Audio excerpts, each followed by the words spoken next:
All right, so I apparently recorded this video the first time, and I didn't have any of my audio. So I'll put this down already. So yeah, here we are again, and we're gonna give this another shot. So first of all, we're gonna try to make this one quick. Last I did it earlier, 15 minutes. Let's see if I can do it again.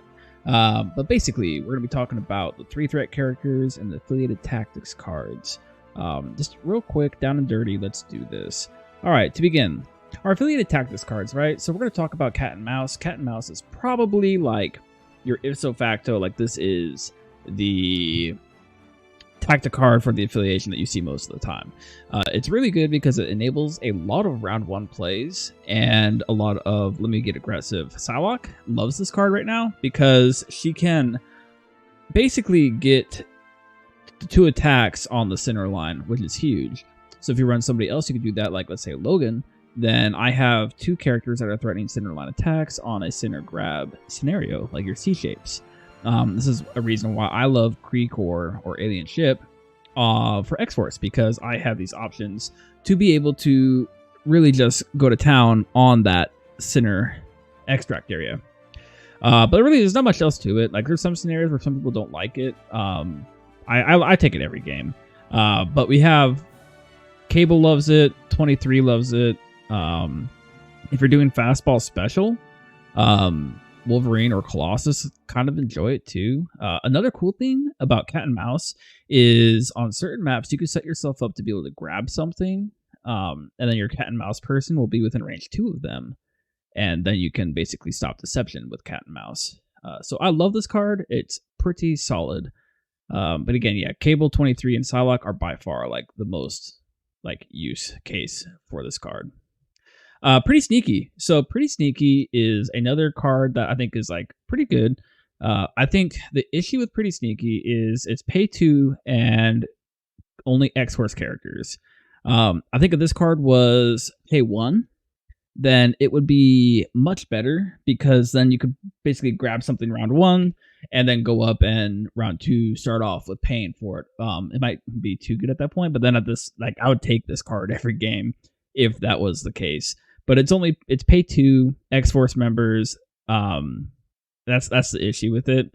I do think that this card has some stocks if you are going to go ahead and like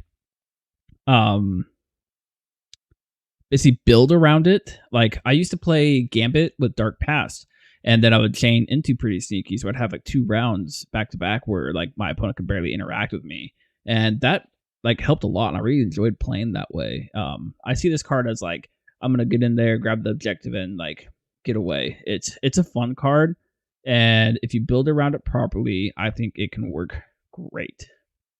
All right, now the dirty card. All right, so dirty work. I'll make this real quick. I don't think anybody should be playing this card. If you do, sure. I just don't see the like appeal to it because it's a negative return card in a way. I guess in some ways you could say positive because if you have 5 X-Force characters, then I guess ultimately you do gain more power. But allied X-Force may spend 3, and then all X-Force members gain 2.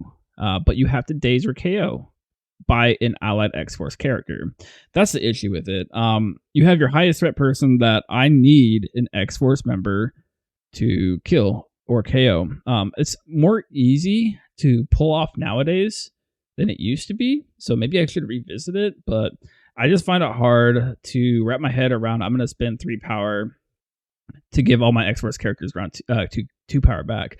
Now, the way it's worded, it does say all allied X-Force characters gain 2 power. So the person who played the card is going to get 2 power back, so it's only like a -1 return.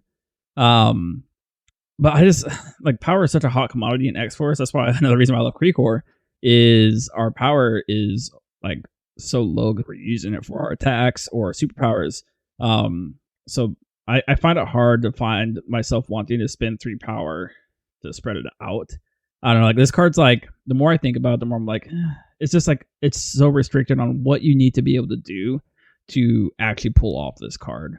If anybody's had any luck with this card, like, let me know. Like, seriously, let me know, because I've never felt good playing this card. Cool. All right, let's go on to 3 threats, right?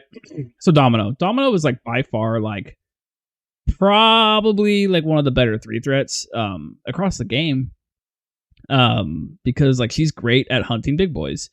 She's great at hunting healing factor characters that can use exceptional healing, or against Asgard where they got Odin's blessing. Because not because she's not like Mystique, but it's because she's got rapid fire with her crits. So it's like she's gonna be able to go pew pew pew pew pew pew, and like it makes it's like ticking damage. So like exceptional healing stocks go way down against her because she's just gonna be doing 1 to 2, and it's so hard to justify paying for basically exceptional when it's like, okay, I'm gonna, instead of take 2, I'm gonna take 1. Where it's like you want to be playing that card like, okay, instead of taking 10, I'm gonna take 1. That's where like that card is value. But against like somebody like Domino with rapid fire and the fact that she can spike, like that's huge. She's also amazing into Malekith or Hulk, these big boy characters, because she does have that potential to really spike. Domino's just a great, well-rounded character. She's not very mobile. I like to play her on E's, C's, and B's. I'm not really a big fan of her on a D shape because she's not that mobile.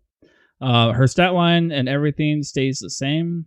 Don't forget that your opponent cannot roll their crits.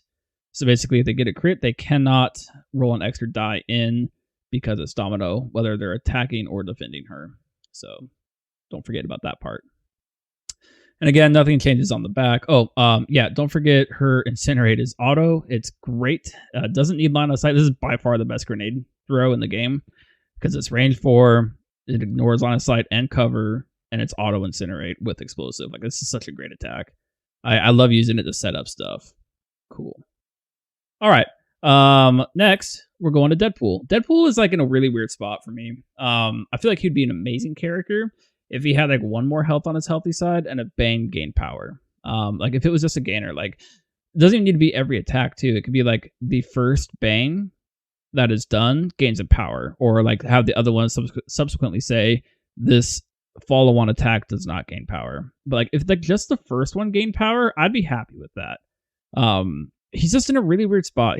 I love doing Fortress Zemo, where I run Cable, Zemo, and Deadpool, and basically just have like Cable boosting Deadpool's defenses, and then Zemo reroll his own reroll.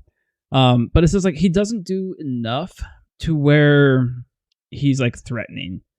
Because he can't be pushed or advanced by enemy mystic attacks or superpowers. But he's only got 4 health, so he dies pretty easy. It just takes 1 good hit from your opponent, and he's down. But like he's kind of just like a middling character, right? He's not terrible, but he's not nothing special. Like Domino has stuff that you bring her for because she's gonna be like outstanding. Deadpool doesn't really have a part of him that he's gonna be like outstanding in a game. The only time I can see is on his backside where he gets maximum effort. I love maximum effort. And I love Merc with a Mouth. These are 2 really good abilities that he has. And then he also has this character always counts as healthy. So that can be nice for a scenario. But I think as an affiliation, X-Force can't really build true scenario. So it's kind of like, he's like, I guess, better in Syndicate when you look at stuff like this. Because if he's zipping around and doing points, I'd rather have Domino because she's just going to hit harder, and she's doing that. The only thing I can really see him for is if you're building ways to get Bane off really good, or if you're just using him as a filler to get affiliation and just be an affiliated 3. But it's like at that point, just like, why not Domino? This is like talking competitively. If you want to play Deadpool, go for it. Like I love playing Deadpool when I do. I don't regret it every single time because he's just so much fun to play.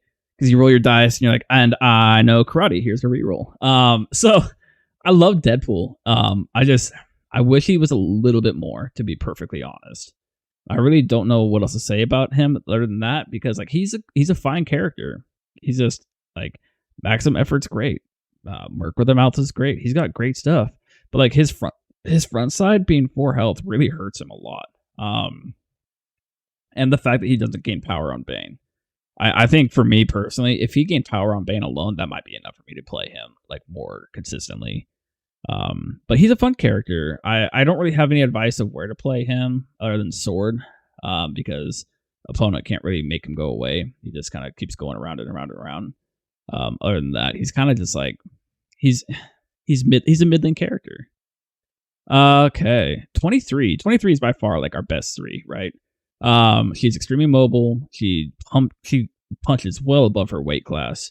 5 dice with bleed and pierce, and then a 6 die with pierce. She's a great no matter the cost target. She's got frenzy. She can do 3 attacks a turn or a round. If like you get to pull it off. She's got her own rerolls. She's got the big sis, little sis with Badger, and she's got healing factor. Like she is just like stacked, right? Her weakest point is stuff getting thrown into her really hurts. Her getting thrown into her friends really hurts, and her mystic defense really hurts. So it just seems to think about claw rush. No matter what costs that, and save 2 power to no matter frenzy, and send your second attack off. That's great. I think 23. If I'm making it for a 3-threat affiliated, I go for 23. 9 times out of 10. There's very rare situations that I want Domino over 23, and a lot of times that's like an E shape. Like let's say I have Cable, Logan, Psylocke, and a Domino or 23. I might actually take Domino in that case because I need somebody who can like either sit back or do something else other than just Cable. And I already have Psylocke and Logan doing a brunt of the work, right? So I don't really need 23 doubling down on what I'm already doing. That's like a situation where I would take Domino over 23. As far as she goes, nothing changes on her back. And that's about it there. And then we got Honey Badger, right? Honey Badger is the 2-threat. She's amazing, right? I love Ankle Biter. And I love Too Dangerous to Ignore. I think the biggest thing that I tell people when they're looking at Honey Badger and like, how do I play this character? And I just tell them, like, be annoying and die. Like that is Honey Badger's role. That is her goal in life of these games, is to get into your opponent's face and just die. Round 1, I typically will just double move Honey Badger to the middle of a point, stand on it, because that means if my opponent wants to contest it, they're going to be within range of Ankle Biter. And I probably have priority, and I'm probably going to be killing that model at the top of round 2. Another great thing about Honey Badger, she can be a sacrifice target and then be able to chain that to get 23 up farther in the game. There's all sorts of really cool things you can do with it that I plan on showing when I do the videos of gameplay of cool little tricks you could do. Another thing about Honey Badger is she's just like a 5-die builder, but for some reason she always hits like four hits, and it's like, what the heck is going on? So she's just super fun. She's got elusive. This hamstring attack is great to get slow and bleed on people, because a lot of times she just is like flush with power. She's like the one person that is good with power, which like I keep thinking about it and like maybe Dirty Work can be played, because Badger always has a lot of power. So what about Badger just playing Dirty Work?